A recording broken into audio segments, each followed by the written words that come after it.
Okay, we'll open this up to question now. Please wait for the microphone. Name, news affiliation, and whom would like to answer your question. We'll start on this side since we're here. Hi, Mark Kirkman of Interspace News. Couple questions, if I may. I'm a little confused on the timing. I believe you're saying that this is at the 85% level when you go to the reduced fast fill that you close the valve. The other part is I don't understand why, if you think it's instrumentation, that it isn't more obvious that it's instrumentation, because if you're closing the valve, not only should you not have that pneumatic indication, but wouldn't you not have flow, and wouldn't that tell you that yes, it's closed or yes, it's open? And I have a follow-up depending on your answer. Well, I'll let you start if you want. Then I'll I say can the timing part. You were there for the timing part. Well, when we first got the initial indications, it appeared as though the signature data for the timing seemed to indicate that the valve was closed, but we were not quite convinced that we could ascertain both from upstream and downstream pressures that we did in fact have a closed valve. So it was not immediately apparent at the time of the initial anomaly that we had a fully closed valve, fully closed valve.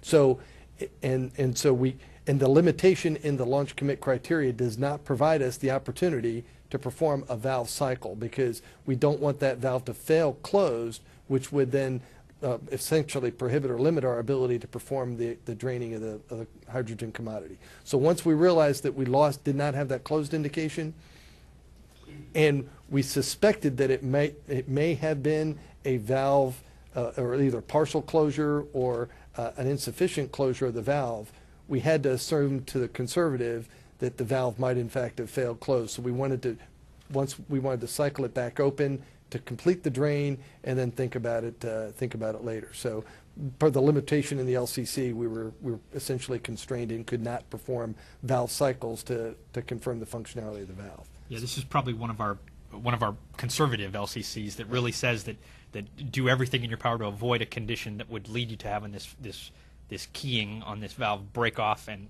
prevent you from being able to move that valve.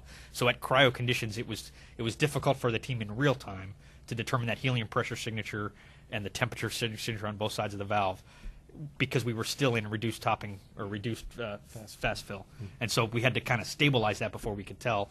You could keep going and wait till you got stable replenish and see if you could tell, but the LCC tells you not to go that way because you're probably not going to get comfortable, and the best thing to do is to take a day and go look at your data and make sure you really know what happened there. Okay, and then just let's say this turns out to be an R&R situation. Can you walk me through some of the events that have to take place, the timelining of that, and is contamination? Because when I hear gnawing, I'm thinking piece parts in the manifold and engines. Do you have to inspect those lines for possible piece parts? Well, it's still early, I think, Mark. We are still just now trying to characterize that if-then-else scenario in order to, if in fact that next step of the troubleshooting were to look closer at that valve or the actuator, that would require orbiter aft access. And so we're still just looking at preliminary schedules, and we'll have to evolve that and mature it depending on what the valve cycle test tomorrow tells us. Mike? Mike Schneider, Associated Press. Question for Mike. Is the August 30th close of the window hard close? Is there any chance for the 31st?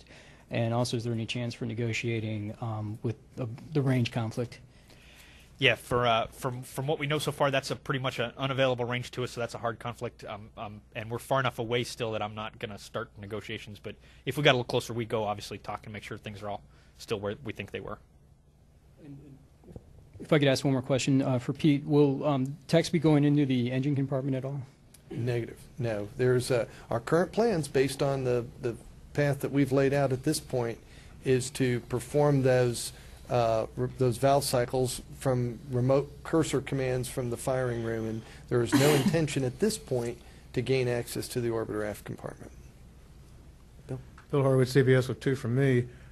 If you had to do any R&R, whether it's the rate sensor, the sensor, or the valve itself, can you make the 30th? Number one. I mean, would you even have a shot if you have to open the aft up and do an R&R to get off in the current window? I think our quick look at that was probably not, but again, that was a really quick heat of the battle kind of estimate, and they just kind of threw down a week and said, it's not going to work. But we'd really have to go lay it out. the guys tonight, I think meeting here right now, are laying out the schedule that lets us do the testing tomorrow. When they're done with that, their next assignment will be to go lay out schedules for R&R. And so tomorrow sometime we'll know a little better what that would mean to us. But Right now, it doesn't look like that would. I'm going out of here tonight assuming that if we're R&R and we're done with the window. It's Okay. not a guarantee, but we're probably not going to make it. Thanks. And on a different topic, we were talking before you guys got here that last night, listening to Sturco in the cockpit go through the closeout, the OTC asking to shut down the RJDs. He said, "Are you sure you really want me to do that? You all talked about leaving them on the whole time," and then they checked and came back and said, "Yeah, shut them down." I didn't understand that, and I was just wondering if you guys could explain that to me. Let's see, I wasn't listening to that one. Or neither was I, Bill. That's They absolutely said that. That's what caught our attention. Mark heard him say it too. Okay. curious. All right. Okay. Well, Thanks. we can ask about that. I appreciate it. Tarek? Thank you. This is Tarek Malik from Space.com and Space News for Mike. Mike, it sounds like if things go well, it's just an instrumentation problem, and testing goes well tomorrow, that Friday is your day. But can you kind of give me an idea of what the confidence level is that things are going to go just right, given that weather and this glitch kind of popped up now? Well, see, kind of a 2 or 3 parts to that, Tarek. Right now, the confidence is that the initial signature looks like it's instrumentation. The team and the experts aren't yet to the point where, even if it is instrumentation, that they're confident that we can go ahead and launch in that condition. You kind of think about this as, this is oversimplifying it, but we talk about the classic light bulb test of, we go to this cycle, we test, and we show that it's good. How do you know that even though you don't have instrumentation, that the next time you cycle it, it actually gets there? Because now you can't confirm it is really there. So we'd have to talk about our history, our flight data. Basically, we have a lot of test data because of these failures we saw in the past that implemented these LCC changes. We need to go bounce that off and make sure we really are comfortable that we can accurately predict the condition that the valve's going to operate in with the instrumentation failed. So we're not even to that point yet. I just wanted the schedules to be built so that if we do get comfortable, we have a chance to launch. So we have that hurdle in front of us. And then we have all the other stuff that has to happen. The weather lining up for us the right way, all the other conditions. That the tail service mass leak is really something that we can go track down, that in all the rest of the testing we do, that nothing else goes awry on us. So, right now I'm pretty confident in the schedule of attack that says we'll be really good to go on Friday if we come out with a good technical story that says we can fly without instrumentation. So we both have to first prove that it is instrumentation and then prove that we're okay to fly without instrumentation.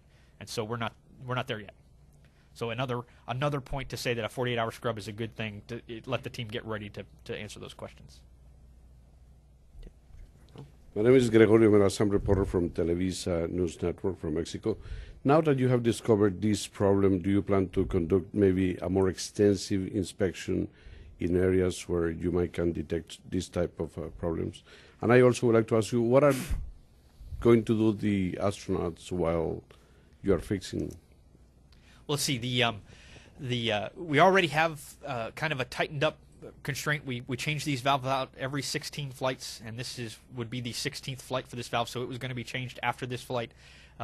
We haven't seen, and again, this is based on a 5-minute conversations with some of the engineers, I don't think we've seen a lot of position indicator telemetry problems with these valves. If it turns out that's what this is, we'll go talk about some better screening that maybe we can do in the pre-launch or the checkout time frame to look for that.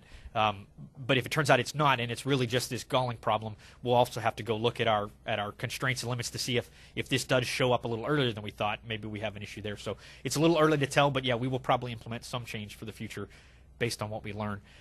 For the crew, they're going to stick around. They're going to stay in quarantine. They'll do their standard retraining. The flight deck ascent crew will go fly approaches in the shuttle training aircraft, practice their entry landings. The mid-deck crews, the EVA crews, and the transfer guys will walk through their timelines, walk through their books, basically keep studying. But they'll have a little bit of downtime and can kind of relax a little bit. Their families are here. They're in quarantine, but they're allowed to, at least if you pass your health checks, you're allowed to visit with your family. So I'm sure they'll know when we're on a 48-hour scrub tomorrow will probably be a very easy day for them, and then they'll pick back up with some of their training later.